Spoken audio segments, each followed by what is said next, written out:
Hello everyone, and welcome back.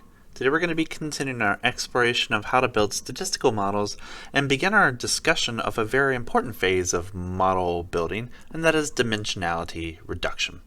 So what is exactly dimensionality reduction? So there's a couple things that dimensionality reduction usually has, and I'm going to be framing this discussion sort of around regression, but you can use it for other things as well.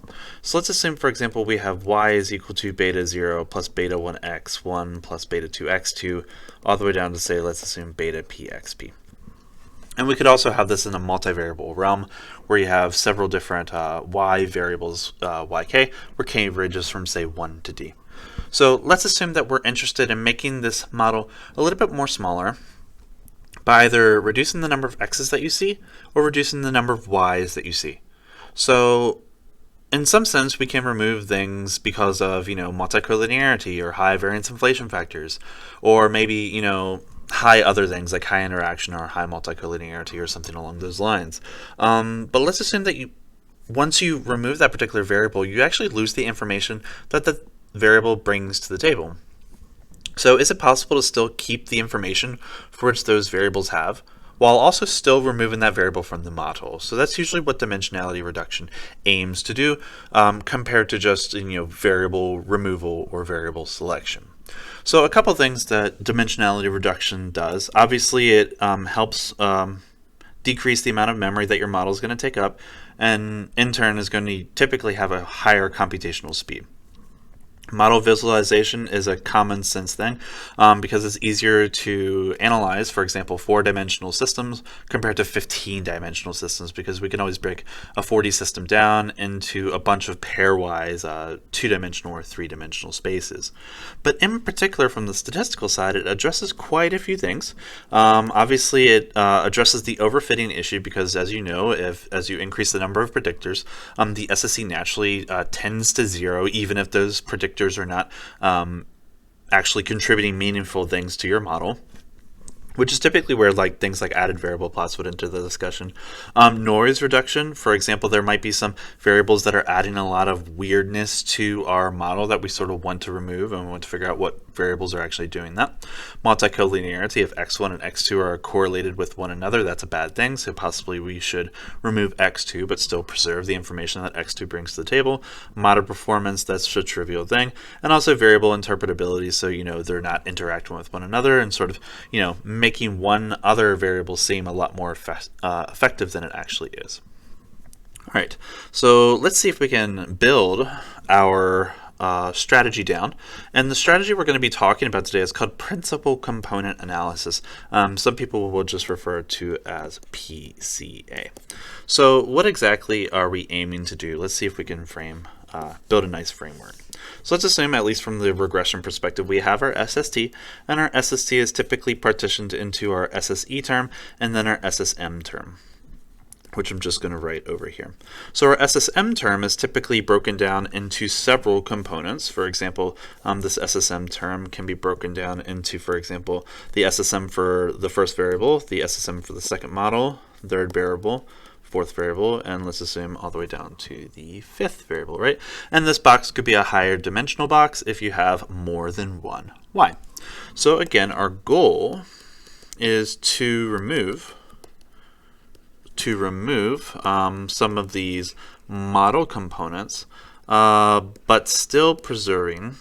So to remove MJs, but still preserve the meaningful information, meaningful info that they bring, right? So that means we, in some sense, need to take the information from those xj's that we're removing and project them or manipulate the other x values to sort of inherit that information. So in some sense, we're trying to keep our SSE fixed in a more natural way. At least that's what it appears to be. So principal component analysis is going to sort of follow the following steps. So step number 1. So the first step that we need to do for principal component analysis is to standardize our predictors. So standardize our data. And usually our data is stored in some matrix X. So let's assume that our matrix X is, x1, x2, down to, say, xp. So to do this, we're going to do the same exact thing like we did in regression. So the standardized variable zj will be equal to xj minus the mean of xj divided by the standard deviation of xj. Okay, and we do this because sometimes one variable has a larger variance just because of the unit for which it's actually measuring. So standardizing that will put them all into the same exact unit, which will allow us to compare those variances to one another. The second step in a principal component analysis is to calculate the covariance matrix. And we can call this covariance matrix, for example, sigma for z.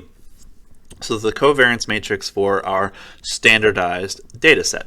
So how do you calculate the covariance matrix? Well, you could do it manually. You could do, for example, z transpose z divided by m minus 1. Or in the R realm, you could actually just do the covariance of your data matrix X, right? And that would be in the R environment, right? But that's how you would do it by hand in case you would ever want to. Now, once we have our covariance matrix, and keep in mind that's going to be a P by P matrix, a column for each of the predictors that we have. Then step 3 is to calculate or compute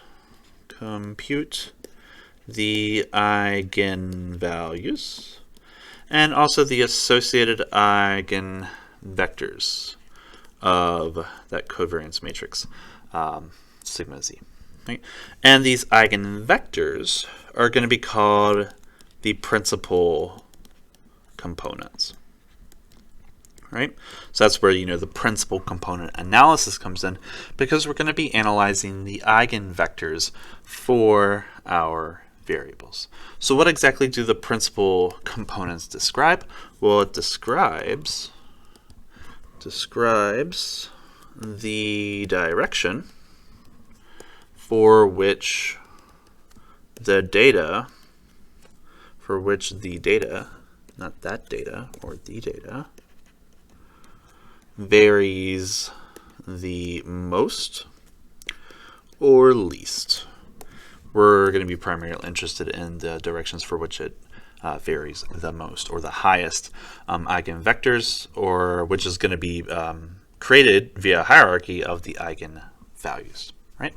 So once we have our eigenvalues, so our eigenvalues are going to be, for example, coming out in R, whatever other software we're using, so lambda 2, lambda 3, all the way down to, say, lambda p, and then you're going to rank them with respect to their size. So let's assume, at least for an example, that we have our predictors x and associated eigenvalues lambda. So let's assume we have x1, x2, x3, x4, and x5. So we have 5 predictors, and we're trying to see if we can reduce this dimensionality to something. Let's assume that we have eigenvalues of 2, 1, 10, 7, and 4. So once you have those eigenvalues and you've figured out which variable those eigenvalues are associated to, then comes step number 4. So step number 4 is to sort your eigenvalues from greatest to least. Eigenvalues from greatest to least. Okay, so once you sort your eigenvalues from greatest to least, then you're going to have your eigenvalues, for which I'm going to represent now as eta. So eta 1 is greater than eta 2 is greater than or equal to eta 3, and that's going to be all the way down to eta p. So these etas are all equal to those lambdas, but now we have a sorting of those particular eigenvalues. So if we continue sort of with the example we were dealing before, right? So we're going to have our associated x value and the associated eta values. So we have eta values of 2, 1, 10, 7, and 4. So from greatest to least, we're going to have 10, 7, 4, 2, and 1. So figure out what those variables are associated to. So 10 is associated to variable number 3, 7 is associated to variable number 4, 4 is associated to variable number 5, 2 is associated to variable number 1, and 1 is associated to variable number 2. Okay. So once you have figured out that, now we need to take, for example, the upper eigenvalues or the lower eigenvalues and eliminate them. right? So how are we going to figure out which ones to remove? From here on, after you have calculated your hierarchy for eigenvalues, there's actually a couple ways that you could use to figure out which ones to remove. But the very first thing you need to do in this process is to choose how many you want to remove. And then there's a couple ways to figure out which ones to remove. So choose how many predictors you want to keep or remove.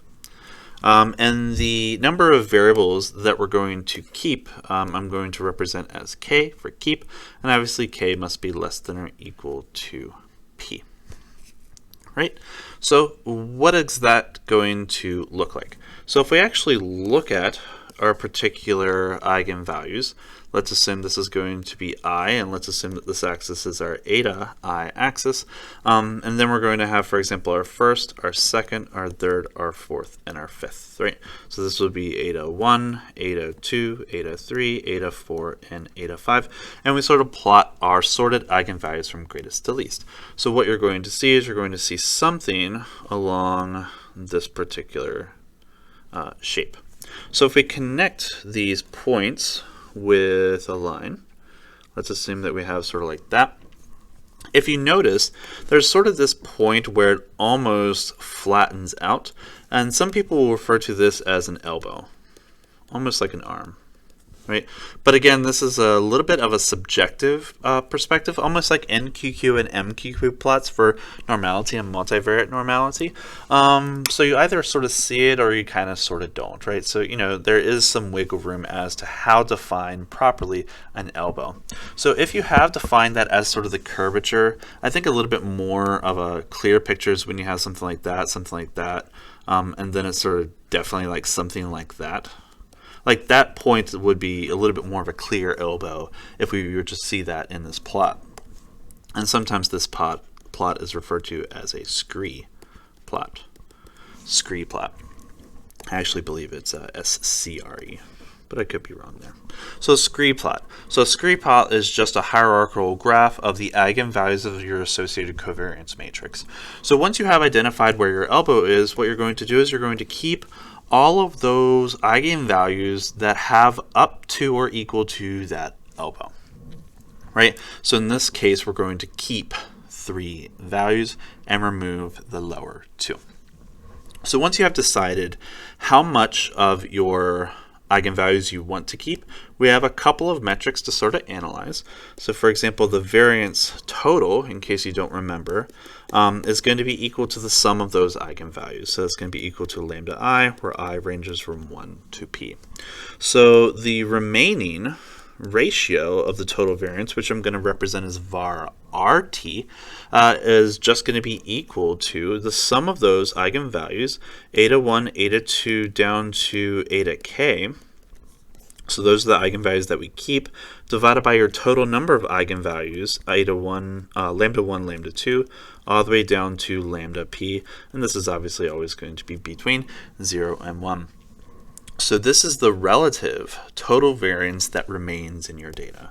So total proportion or relative variance.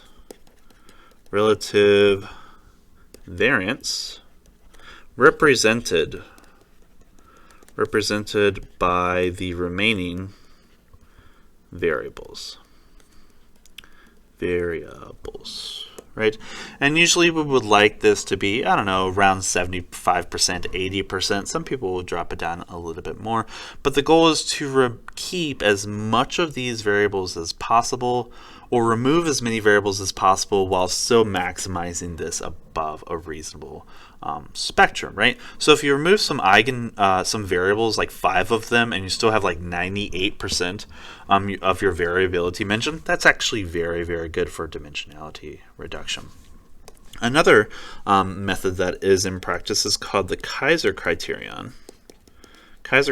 So this is more of a objective metric, and this says keep all x's whose associated eigenvalue is strictly greater than 1. Some people will put a greater than or equal to 1 there, but as long as it's greater than 1, technically it should be okay.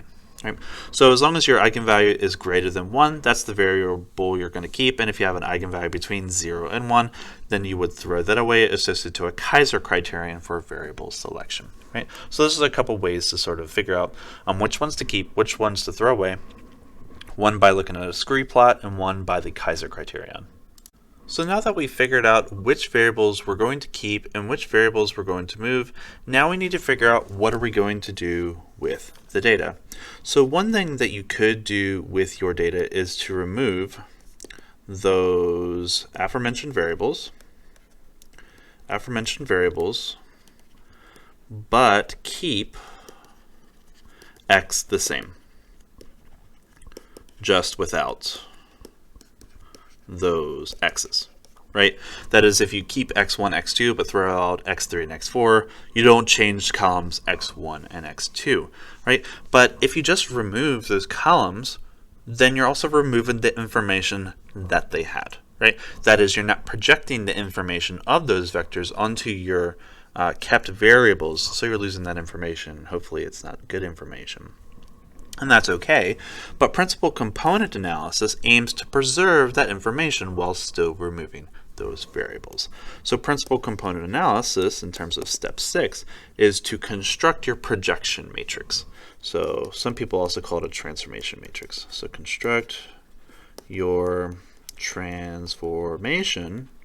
You could also call it a data transformation matrix, and then transform your x into, say, xr, where xr is the data matrix associated to your removed variables. All right, let's sort of see what we have here and how we're going to do that. So we have our x here, which is going to be an n by p matrix, or it's an n by p plus 1 if you're looking at that like the intercept, but we're not looking at the intercept for regression because that is not a feature. So this is going to be our feature space of dimension p, because we have p vectors there, we have p dimensions.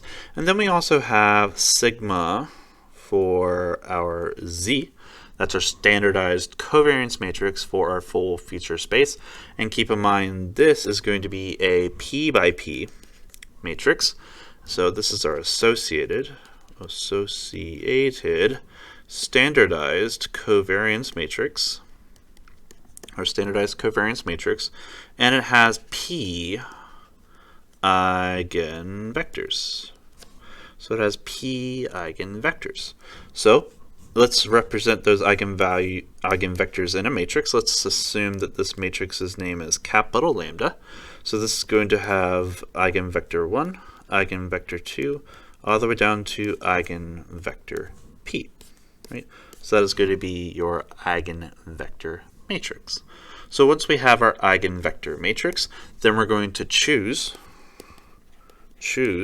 the k eigenvectors you want to keep. And this is a follow-up from step number 5.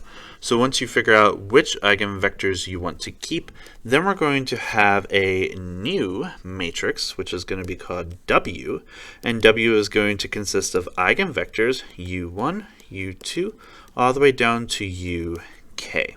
Right? So keep in mind U1, U2 down to UK is a subset of V1, V2 down to VP. That is, we grab our associated eigenvectors associated to those variables whose eigenvalues satisfy the criteria that we have.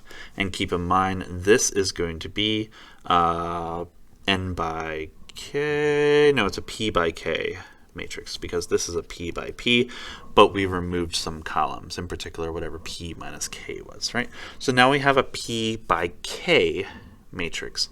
And keep in mind, these are the eigenvectors that we chose to keep. So this is the matrix of principal components. These are our principal components that we are keeping. Right? And keep in mind, W is a subset matrix of lambda.